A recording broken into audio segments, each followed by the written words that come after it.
Even worse, a single carbon. That's CCP telling you, you know what, brother? Not today. There is actually, at the end of the video, I'll show you there's a double secret use for single carbon that will save your life in wormholes maybe once or twice in your lifetime. But when it does, you're going to feel like the smartest man or woman that has ever lived. Okay.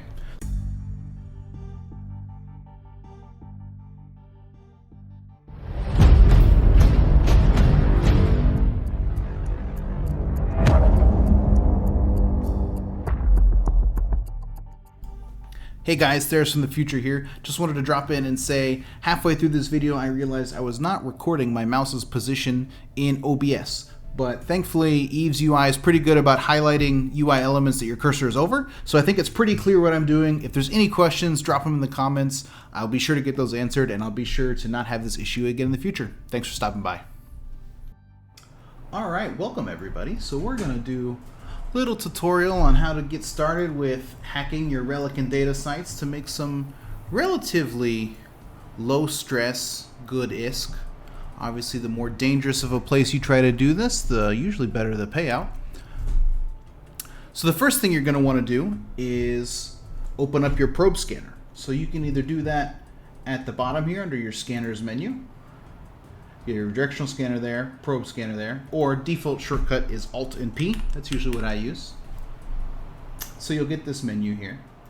On the left will be your solar system map, and then up here will be your probe scanner. These might pop up in different windows depending on what you've docked or undocked in the past, but all of these windows should be present. So these are a list of cosmic signatures here. I already have it filtered down. Your list will probably look much bigger if you've never filtered these down before. But we are only interested in the sites we have to scan down. The sites you don't have to scan down are either going to be combat sites or mining sites, and that's just not what we're set up to do right now. So you can go ahead and filter out anomalies, and that will only give you your cosmic signatures, and so we'll start scanning these down. So the first thing you want to do is deploy your probes. So this menu down here at the bottom says no probes launched. We have no probes in space right now. So these are all kind of different preset formations. You will only ever need to use the pinpoint formation. I have never used these other ones in my life. I've had no need to. You will never have a need to. So when you do that, it deploys your probes out here in space. You can see they're actually on grid with me now. They will disappear shortly. So I'm going to go ahead and cloak up just because I am in 0.2 space and a war target to most of the people out here. But if you're doing this in a safe place, you'll probably find to do that. So the objective here is these signatures. If you double click them on the list, it will center the map on them, which is very important and very useful later to get this at a good speed. But all of these are in space and we want to scan them down. So you'll see the probes we launched. You can click, you can drag them around either by the face of this cube here that will drag it around in two planes, or you can drag the arrows that will drag it down in one direction.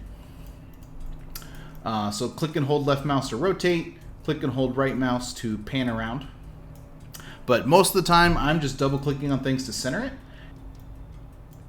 All right, so once you look over here, pick a signature you want to scan. We don't know what any of these are yet, so we'll just grab this one 2.6 AU away, center our camera on it, and we'll drag our probes over that guy. If you double click in space, it will rotate your camera 90 degrees, which is very helpful for this task because essentially we want to center our probes in one direction, double click, oops, don't double click the Stargate. So we'll recenter on this guy. Double click, and then we want to drag down so that we're centered in the third direction. Now you'll see it gives you this red ghost outline. This is giving you the rough area that your signature is in. So you want to make sure the majority of your probes are covering that area. So there's a couple ways to do that. To make your probe radius larger, you can click and drag this guy here. That will increase your probe size radius. The much faster way, and the way I recommend to do it, is hold down the Alt button and scroll your mouse wheel. That will do the exact same thing and be much easier to do in a short amount of time. So if you look in this direction, we're about in the middle, we're covering the big red circle. Double click, rotate 90 degrees, covering the big red circle. And then so once you have it where you want it, you can click this Analyze button. The shortcut for that will be the B key. One thing I like to do, so B is the shortcut for your probe scanner. V is by default the shortcut for your D-scan. So anytime I scan my probes, I also do my D-scan. That's just a habit I got into scanning down wormhole sites. It does not hurt you to descan. Obviously now we can see we did get a war target in system.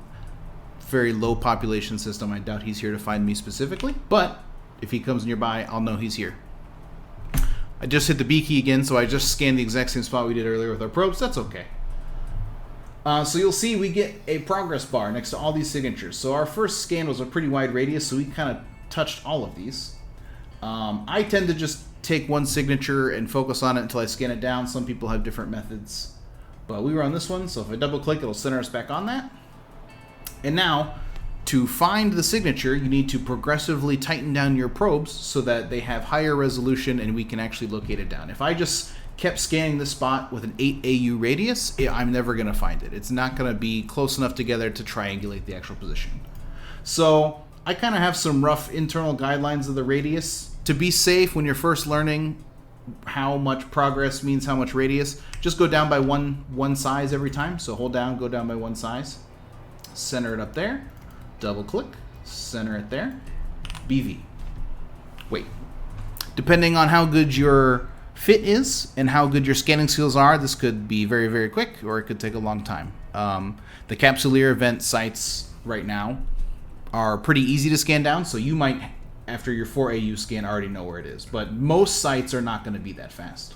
All right, so we can see, once you get enough resolution, you can see what the signature you're scanning down is. So depending on your goal, you could move on and find something else. This is a wormhole, so if I was going to do one of my hacking day trips, I would love to see this. We'll go ahead and finish scanning this down just so you can see what a full scan looks like. So we'll center it down in both directions, notch it down a size, BV. If we weren't interested in this, say if it was a gas site, I'm not interested in gas sites in my Covop ship, so I would just move on to the next signature, and it would stay there, and I would just know not to look at it. So you can see we gain more progress, up to 46.6%. I'm going to double click the center, drag the box the other direction, go down one, scan again. I could have, just knowing how these things progress, probably scan down or notch down the sign twice there to 0.5. But we got the signature anyway. So once you finish scanning it down, it makes a nice little noise. You know you're done. Sometimes up here it'll say 100%, sometimes it won't. And so there you have it. So if we want to, we can go ahead and warp to our wormhole here. We're not going to go in, but just to see. You cannot warp to them until you have them fully scanned down. So we're going to go pop on over there. In the meantime, while you're warping, you can continue to scan things down. So the super high efficiency guys who can like scan down wormhole chains, they're constantly warping and scanning and warping and scanning. One, because staying still is a great way to get yourself killed. But two, it's just the most efficient way to get around. So we'll move on to this next one. You can see we got a lot of progress here. And if you look in the background, there's the wormhole we found. So this would take us straight to nullsec to 00 space. It's reaching its end of its lifetime, so it's not going to be around much longer. This is not a wormhole video, but there you go. First anomaly scanned down and found. I am not going to hang around this wormhole because I don't want something to pop out next to me. So we're just going to warp off next to a moon. Another fun tip, if you don't know how to make a safe spot in the system, so anyone can warp to any celestial in the system. Not everyone can warp to a random spot in space that you made. So if you hit Control B, it'll open up the bookmark. And if you just save a spot in the middle of your warp, it will put it wherever you were while warping. So we're going to land here. Now under your Locations tab, depending on if you have folders set up or not, it might just show up here, it might show up in a folder. But now I can just go warp to that safe spot I made. And now, in order for anyone to find us, they have to scan us down. They can't just warp to all the celestials in the system and figure out where we're doing our scanning out of. They have to scan us down, and that's why descanning helps. If you see an extra set of probes that are not yours, you know someone's looking for you, particularly if you see that they are combat probes. If they are other scanner probes, it could be just another explorer like you, but that explorer could be in a Stero, it could be in a Stratios, and they could have guns where this ship does not. So just another tip there. So we have a data site here, so we're going to scan that down so we can see what that looks like. So again, we're going to center it up. Usually if I see it's orange, I will try it at 0.5, but sometimes you get lucky. This is not a lot of progress for it to be orange, so 1 may have been the correct choice. But we'll get greedy here and see if we get it down. There you go. Nailed it. So, another thing. If you don't... So these sites have different names. These different names tell you different things. So this regional Garistas command something, command center, I know if you see a pirate faction in the name, there are not going to be NPCs that spawn there. If you are unsure, you can always Google the site name and you will get an EVE Uni wiki page that will tell you all the different sites and if they have rats. But I know from experience, if it is something with a pirate faction name in it, it's not going to have rats. You are free to fly around there because, again, this ship has no guns. If you want to, get an Astero fit together, a Stratios fit together that has guns. Okay, so you can see in the bottom right corner here, we start with this little orange outline node. This could be anywhere. Sometimes it's in the dead center, sometimes it's in a corner. And our goal is to find the mainframe node and hack and destroy that, and then we can open the can and get the goodies inside. So whenever you click, you're going to see a number here. This number tells you you're that distance away from either a power-up, the mainframe, or the little mystery nodes. We'll come across those here in a bit. So you want to progress until that number gets smaller. It does not tell you how far away you are from enemies. So this is a blocker. So when he popped up, he blocked these nodes. We cannot traverse that way. My general method is I go as far as I can until I have to clear a blocker, because you want to conserve your HP, especially if you're on lower skills, T1 modules, in a T1 frigate versus a Kovos, because all of those things will give you more and more strength and coherence, which make these a lot easier. So we're going to pop along. We see that number go down. Fortunately, we've already hit a snag. So these firewalls, their thing is they have 80 hit points at the top, you can see, and when you click them, they are going to do 20 damage back to you. If you have enough damage to defeat a node, it will not deal its damage back to you.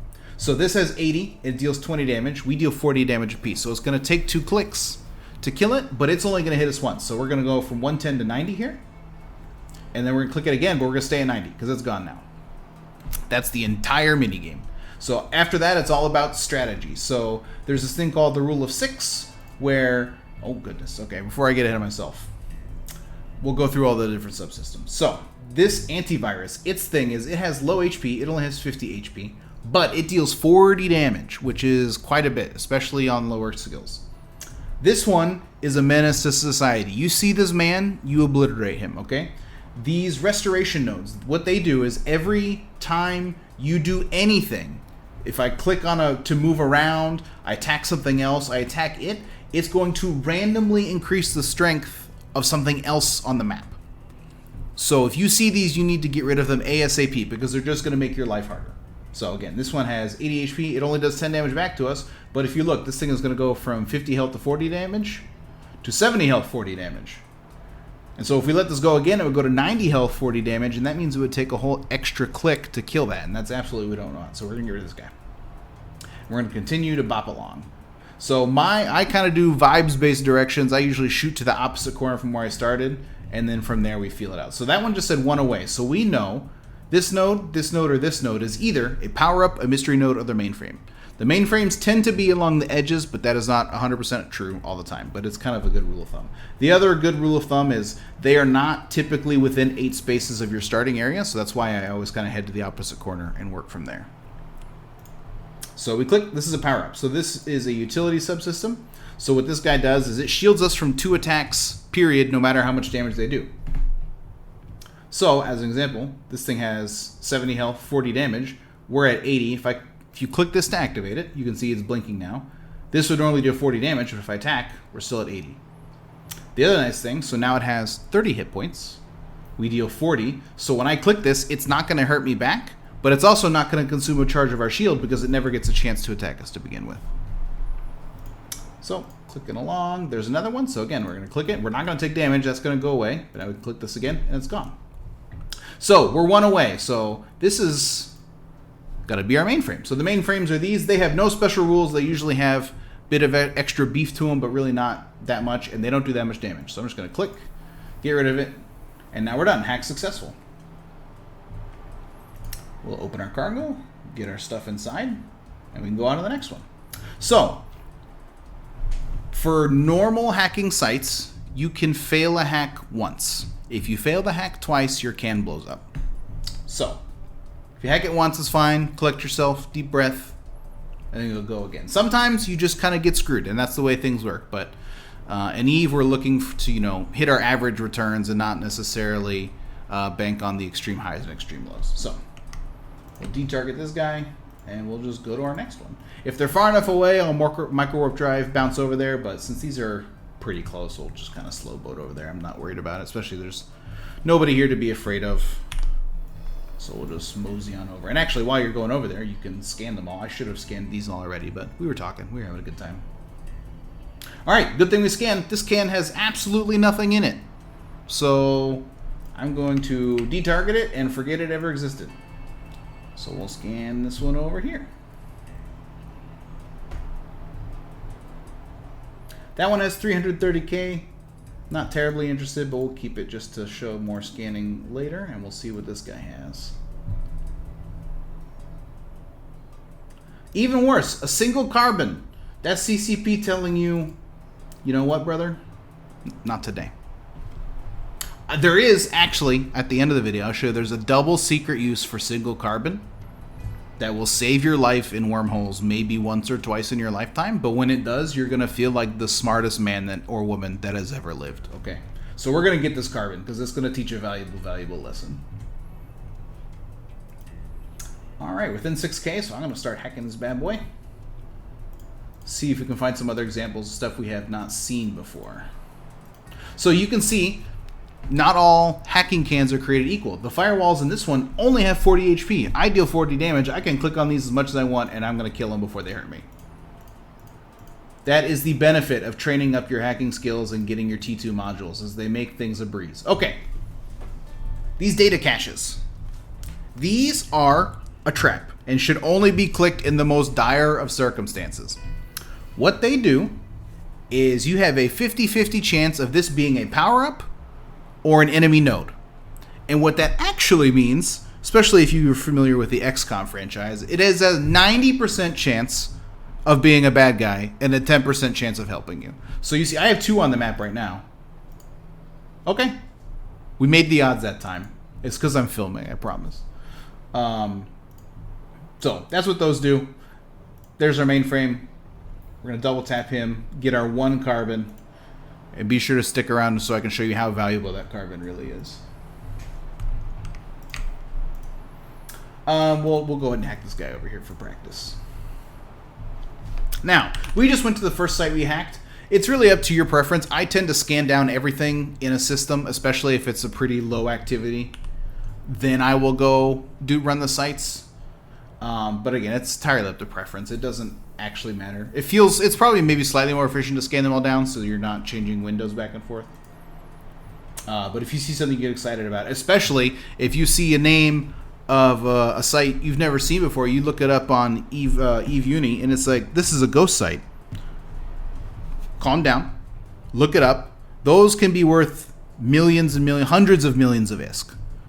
We'll do a site or do a video later on maybe about ghost sites, but they are very, very uncommon, so it's not like I can just go bebop and find one and we can talk about it. But if you find a ghost site, I would probably do that ASAP and not scan down the rest of the system because you don't want someone else to jump on that. All right, so let's hack this guy. This one had 330K, so it's not fantastic, but it's more to show you.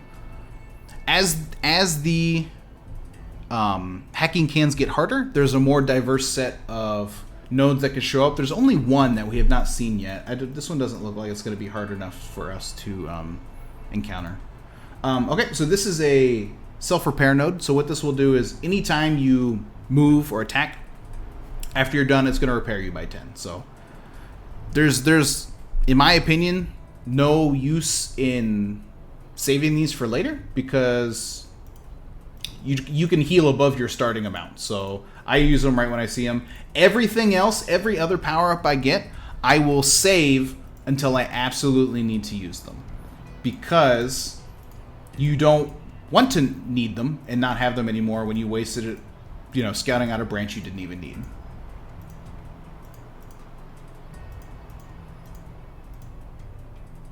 Lots of firewalls. Okay, so there's one of these 2 corners, most likely. So We'll see if we get lucky with this one. Nope.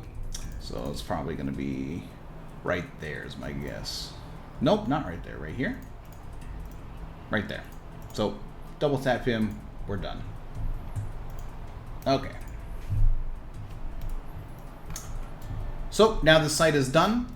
I'm not 100% sure what makes them despawn off of this. I believe it's after they've all been opened. So that one's 0, or this guy here, we saw there was nothing in it, so we didn't open it. Someone might warp in later and see one can and be disappointed, but that's not our problem. So we're just gonna leave it there. Some sites key off of a specific can being open, like the event site's going on right now for Capsule Year Day. When you open the tower cache, it will despawn the node off the anomaly map. Okay, so we hacked the sites. Now I'm going to show you the double secret veteran advice for hacking sites, particularly in wormhole space. So we're not there yet, but I'm telling you that's where the heart-pounding action is, and that's where the goodest comes from, okay? That's where you get the components for building Titans that sell for 200, 300 million ISK, and you have a good weekend out of it. So, let's say we're going to open up our scan menu here. We're going to warp back to that site we just did. Now, if you're unfamiliar with how cloaking devices work, they will prevent you from showing up on DScan, and they prevent you from showing up on someone else's grid. However, if anything comes within 2,000 meters of something that is cloaked, it will become decloaked.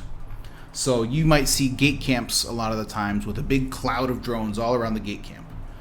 The purpose of that is to, 1, attack people with drones, but 2, decloak any cloaky ships that are trying to move out of the gate camp.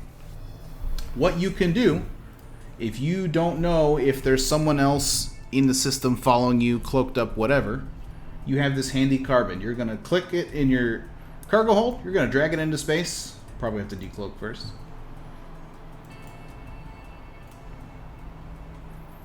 Or you can right click it. And we're going to jettison this 1 carbon.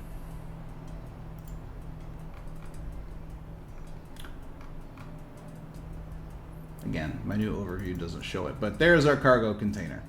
What this is going to do, if anyone else warps to this site and they are cloaked, it will instantly decloak them. So we could be over here farting around with our caches, right? And not know if a Cloaky Tengu comes up behind us. But if we drop out on this can, we're going to instantly know when that Cloaky Tengu shows up on our site and tries to kill us, and we can be 1 step ahead and get out of here. So, this is what the use for your garbage carbon is. Stick it to CCP, make lemonade out of lemons, okay? Alright, and that's about it. That will get us wrapped up for the basics of hacking. So let me know if you have any questions down in the comments. I'll do my best to answer them as I see them. If you have any other tips or tricks that I miss, I'd love to hear them. If you enjoyed the video, please drop a like and subscribe. I know that's the YouTube meme, but it really does help us out as we get started with this new channel of ours. I've really been enjoying myself. It's great hearing from everybody and getting all the great feedback. If you're interested in starting the game or rolling up a new character, my referral link is also in the description and will get you rolling with 1,000,000 free skill points, which is a great boost early on. And if you're interested in joining myself or Croven, my co-host in Noir, feel free to join the Cafe Noir channel in-game, or hop in our public Discord, which is also linked in the description. We'd love to have you. We have the Noir Corp itself for experienced pilots. We also have the Noir Academy for people who want to learn about the game from some of the most experienced people who log in on a day-to-day basis. So thanks so much for stopping by, and I'll see you next time.